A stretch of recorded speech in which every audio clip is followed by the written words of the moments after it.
Lalu ada kebutuhan menurut waktu, ada kebutuhan sekarang, ada kebutuhan yang akan datang gitu.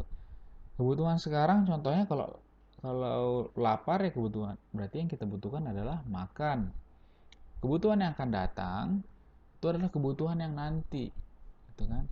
Nah, maka kita perlu menabung, kita menyimpan uang, kita menyiapkan dana untuk kebutuhan nanti gitu. Contohnya kalau misalkan sekarang kalian itu SMA, kebutuhan selanjutnya masa akan datang adalah kuliah, maka diperlukan biaya kuliah, disediakanlah dari sekarang. Kuliah itu adalah kebutuhan yang akan datang, gitu ya.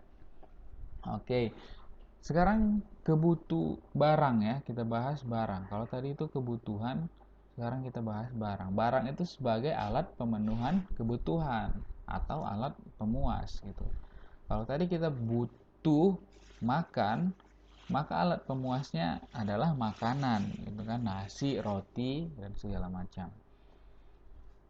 Barang menurut cara memperolehnya dibagi dua, ada barang ekonomi, ada barang bebas. Barang ekonomi itu adalah barang yang kalau kita mau mendapatkannya diperlukan pengorbanan.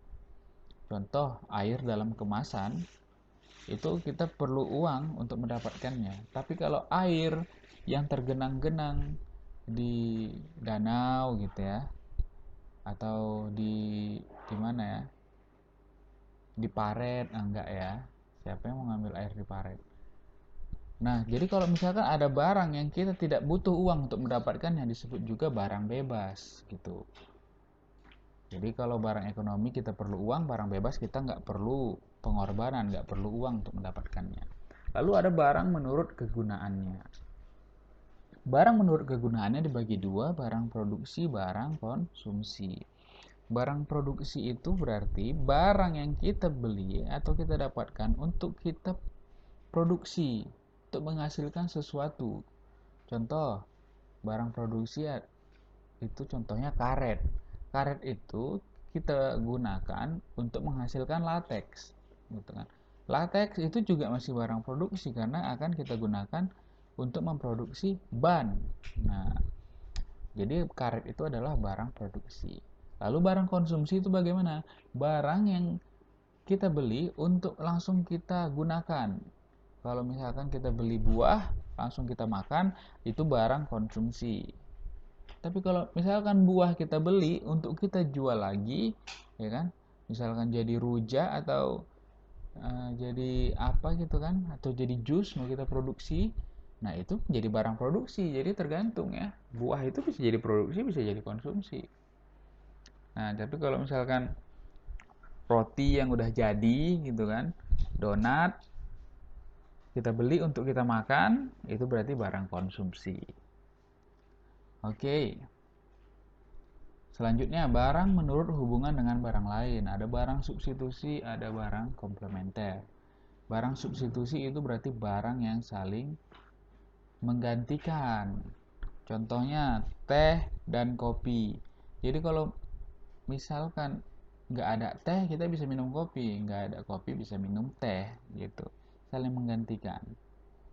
Nggak bisa sekaligus dua-dua, kita campur kopi campur teh, nggak bisa, karena dia sifatnya substitusi, saling menggantikan. Lalu bagaimana dengan barang komplementer? Komplement artinya pelengkap gitu kan, berarti barang yang saling melengkapi.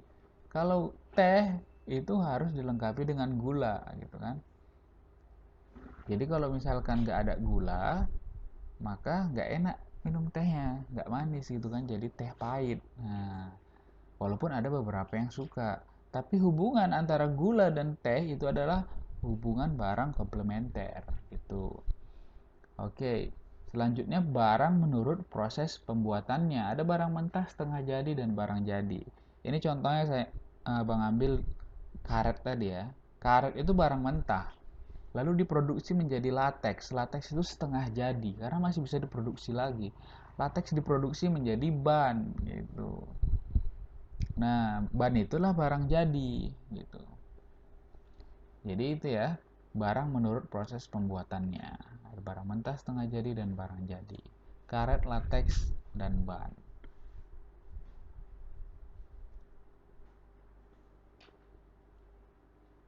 Oke, kita masuk ke